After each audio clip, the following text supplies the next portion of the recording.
해야 될 필요가 그렇습니다. 있겠다는 생각이 그러니까 들어요. 이런 거죠. 그러니까 말씀 주신 대로 중심은 윤석열 대통령과 김건희 여사 문제예요. 그리고 6개월 동안 매일 스피커폰으로 통화를 했다는 주장이고 그 주장에 대해서 반박이나 해명을 못 하고 있어요. 대통령실에서. 그러면 명태균을 모르고 뭐 별로 친분이 없다라고 주장했던 대통령실의 해명은 거짓말인 걸로 들통이 난 겁니다. 그리고 중요한 포인트는 대선 과정에서 이런 방식으로 여론 조작이 실제로 있었다고 한다면 이 문제에 대해서는 무슨 탄핵까지 갈 것도 없고 사실상 하야에 해당한다라는 주장이 민주당에서 나오기 시작을 하는 것이고요.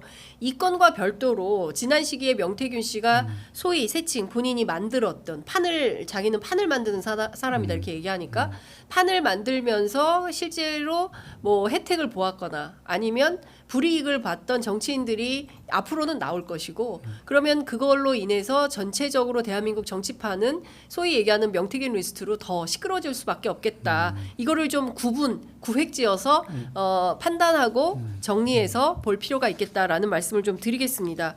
이 얘기 좀 여쭤볼게요. 십상시가 또 나왔어요. 예.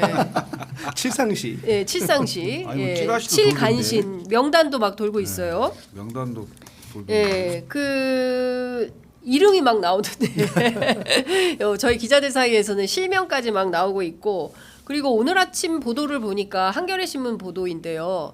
김건희 여사를 작은 엄마라고 부르는 멤버가 있었다. 그거는 황모 씨. 예. 예. 유명하잖아요. 유명한 아니 유명하긴 얘기잖아요. 한데 우리끼리는 유명하지만 그 신문 지상에 작은 엄마라고 나온 건 이번이 그건 처음이죠. 처음인 거 아닌데? 아닌 것 같아요. 아 그래요? 저도 같은데.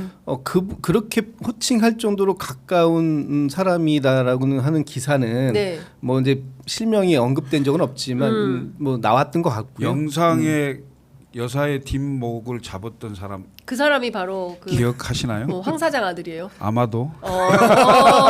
그렇구나. 아마도. 예. 그러면 실제로 김건희 여사의 칠간신, 칠상시 7명인지 몇 명인지는 모르겠습니다. 아니 7명 나와 있는데 네. 내가 받은 명단에는 실명까지 다 있는데. 그러니까 이 명단을 이제 더 공개하면 있을 수도 있는데 거기에 포함되지 않은 사람들은 일부는 아닌 걸로 확인된 것이다 이렇게 봐야 될까요? 예. 이게 진짜 재밌는 게 뭐냐면 네. 우리가 그 탄핵을 한번 해본 헌정사에 탄핵을 해본 나라입니다. 네. 그것도 얼마 안 됐어요. 그러니까 2016년인데 네. 우리가 2015년도로 좀 시간을 돌려보면 2015년도에 나왔던 게 십상시입니다. 박근혜 청와대 십상시가 나왔고 네. 그 2015년 말에 나온 게 권력서열 순위가 나온 정윤의 문건이 나옵니다. 그렇죠. 1위가 최순실, 2위가 정윤회, 3위가 박근혜라는 네. 정윤의 문건이 나오고 그 정윤의 문건 사건을 수사한 게 유출 사건으로 수사를 해요. 그 내용을 보고 그 문제의 심각성을 알았다면 그렇게까지는 안 갔겠죠 오히려. 그래서 조홍천 의원이 예. 그때 비서관 맡고 맞습니다. 있다가 예. 조홍천 박관천 아닙니까? 예. 박관천 그 행정관은 뭐 지금 저희 프로그램 보고 계실 텐데 이것 때문에 500일간 감옥에 있었다고 해요. 아니 근데 지금 상황을 보세요. 지금 동시다발적으로 같이 나오고 있습니다. 이른바 7명의 누구 라인이 나와요. 누구 라인이 나오고 그게 거의 십상시 비슷한 거고 그다음에 V1, V2, V0가 나와요. 그게 권력 서열을 의미하는 겁니다. 이게 지금 네. 거의 박근혜 대통령 그 국정농단 사건 초기에 거의 판박이 상황입니다. 제가 봤을 때는. 네. 예. 단 다른 지점이 있다면 윤석열 대통령이 108명이긴 하지만 그때 당시에 박근혜 대통령 120명이 좀 넘었죠. 그 국회의원의 장악 정도와 그다음에 촛불의 강도와 민심의 강도 물론 지지율로 따지면 거의 비슷한 유형으로 가고는 있는 건 맞는데 그 강도의 차이만 약간 느껴지는 것뿐이거든요. 사실은. 그래서 제가 올 하반기 내년 상반기에 엄청난 소용돌이가 있을 수 있다라고 자꾸 말을 하는 게 그런 이유예요. 그 얘기를 지금 해주세요. 엄청난 소용돌이가 어떻게 벌어지는 건지. 아니 그걸 예측할 수가 없어요. 어느 방에서 어떻게 튈지 모르니까. 왜냐하면 이른바 지금 그 국정운영 지지도를 보면 20% 초반에 그다음에 부정 지지율은 거의 70%를 넘는 상황이 대부분의 여론조사에 나오고 있잖아요. 네네. 이런 상황에서 스모킹 건 딱 땡기는 뭐가 뭘로 시작할지를 모르겠어요. 근데 이것도 상당히 심각한 예. 스모킹. 근데 그런 상황이 아니에요? 네. 어디서 어떤 상황으로 튀어나올지 모르기 때문에 네. 말씀을 드리기가 뭐합니다만은 예. 상당히 위험한 상황이다라는 건 저는 감지가 체감이 됩니다. 어. 예. 지금 어제 오늘 그 대통령실에 김건희 여사 집무실과 제2부속실이 동시에 설치가 되는데 국정감사 끝나면 착수한다는 거거든요. 지금 공사 중에 있다는 거죠. 예. 네. 그런데 제가 그것 좀 여쭤보려고 해요. 원래 청와대에 여사 집무실이 별도로 있습니까? 있었어요. 문재인 정부 때는 예. 그 본관에 예. 이제 대통령께서 본관에서 그 업무를 보시는 거는 어떤 이제 좀 큰 행사들, 뭐 국무회의라든지 아니면 외빈 접견이라든지 이런 거는 이제 거기서 하시고 네. 보통은 여민 일관이라고 해서 밑에 비서동이 세 동이 이렇게 있는데 여민 1관, 여민 2관, 3관이 있는데 네네. 세 동이 밑에 있는데 예. 일관에서 내려와 거기서 주로 다른 평상시의 업무는 거기서 보셨어요. 그리고 본관에 이제 그러다 보니까 본관에 공간의 여유가 있다 보니까 사실 청와대도 여민 1, 2, 3관은 비서진들이 근무를 하는 곳인데 공간이 넉넉한 공간은 아니었어요. 되게 좀 비좁고 그래서 회의실도 좀 그 같이 써야 되고 막 이런 상황이었고 뭐 없다 보니까 회의실이 부족하다 보니까 그 연풍문에 있는 회의실에서도 이제 외빈 접견들을 많이 했는데 본관에 여사님을 위한 공간이 있었죠. 그러니까 집무실이라는 표현을 그때는 안 썼는데 어쨌든 여사님이 이제 업무를 볼 수 있는 공간 또 여사님도 많은 외빈들을 접견하잖아요. 네. 그 각종 행사라든지 뭐 이렇게 관련되신 분들이 오시는데 특히 뭐 외국에서 오시는 사절들이라든가 이런 분들은 또 여사님이 또 그 만나 뵈야 할 자리도 있고 해서 그런 그 접견장 비슷한 이런 부분들은 있었어요. 그래서 그러다 보니까 오늘 나온 기사에 보면 뭐 문재인 청와대에 비해서는 굉장히 협소하다.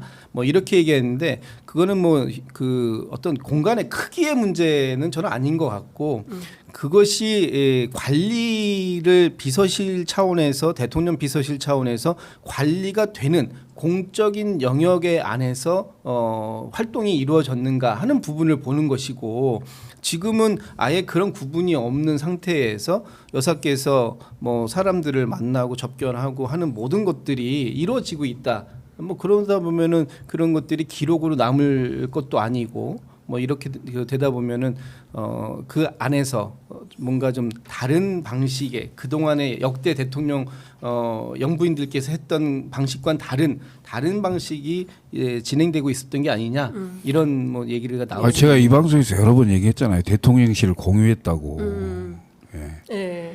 지금 뭐 제2부속실 만들어봐야 아무 소용 없어요. 그 견제를 이미 할 수 없는 상황이 돼 있어요. 그러니까 지금 칠상시하고 예를 들면 제1부속실과 제2부속실이 있고 대통령 이제 그 비서실이 있을 텐데 그 부속실이라 하면 이제 그 작은 의미의 예를 들면 그 비서실인 거죠. 그러니까 그 의전과 접견 그다음에 일정 뭐 이런 것을 할 건데 부속실 그러니까 제2부속실이 있다 처음부터 있었으면 여사의 행동 반경이 투명하게 정리가 됩니다. 그렇겠죠. 예, 예산과 인사가 정해지고 네.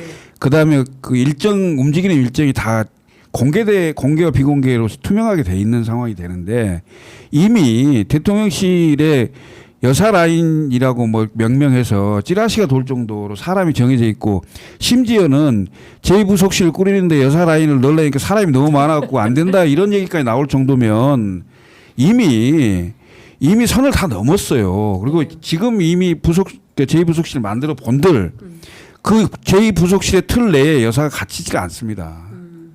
예. 네. 그건 형식일 뿐이라고 저는 보여져요. 네. 이게 지금 눈 가리고 아웅하는 상황인데 저는 이런 상황으로 절대 될 수가 없다. 사태 해결이 안 예, 된다. 해결 안 된다. 예. 예. 그러면 김건희 여사는 뭐 혹자는 이런 얘기를 했다고 하는데요. 그 기억이 누가 얘기했는지 정확히 기억이 안 납니다만 YSTJ 얘기도 하고 뭐 신지호가 했다고 했나요? 네. 방송에서 네. 그게 자식들 다 구속시켰잖아요. 네. 예? 대통령 친 가족에 친인척. 대한 예. 처리 방식을 네. 참고해 볼 필요가 있다라고 있다. 했죠. 아니 그게 정권 네. 그 4년 차에 YS는 그 김현철 씨를 김대중은 새 아들을 그다음에 이명박은 큰 형을 노무현은 자기 위의 형을 네. 다 구속시켰어요. 네. 예? 그런 전례가 있는 나라입니다. 예. 그러면은 윤석열 대통령이 김건희 여사 구속시켜야 돼요?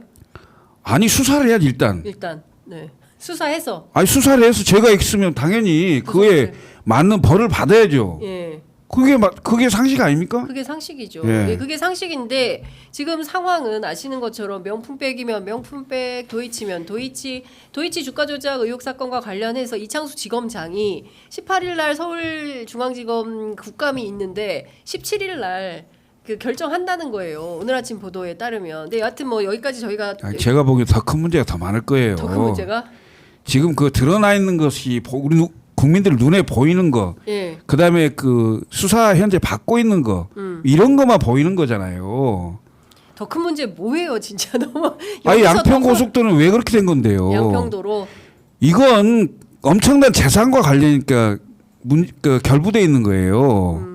돈과 결부돼 있는 거라고. 예를 들면 예. 그렇죠. 예. 예. 그거 다 파헤쳐야 되는 거 아니에요? 그렇죠. 그래서 저희 민주당에서 이제 이채 양명주라고 해서 양평고속도로 건도 거기에 포함되어 있는 거죠.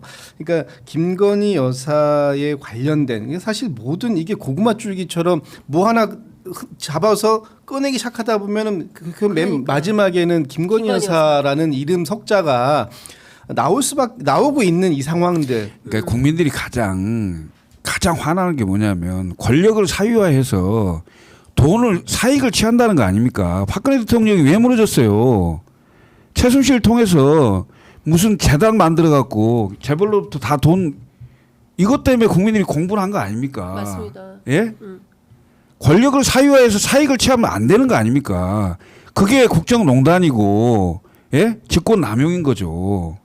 그러니까 그 부분에 대해서 정확하게 뭐 어떤 게 이제 스모킹건으로 나올지를 모르겠어요. 네. 예, 이제 그 지점을 말씀드리는 건데 제가 봤을 때는 국정운영 그 지지율이나 국정운영 동력이나 여러 측면을 봤을 때 대단히 위험한 상황이고 뭔가 큰 결단을 해서 앞으로 내가 2년 반 정도 임기밖에 없는데 앞으로는 지금까지는 전혀 다른 모습으로 보여야 되겠다라는 뭔가 전혀 다른 모습을 보이지 않으면 해결 안 돼요. 네. 근데 전혀 지금 그런 생각이 없죠. 없어 보여요. 네, 없어 네. 보인다고 없어 생각합니다. 보이고. 네. 네. 그 이유 그 단적인 예가 20% 25%라도 잡기 위해서 나머지를 전부 반국가 세력으로 몰고 공산 반국가 세력 이 얘기만 하잖아요.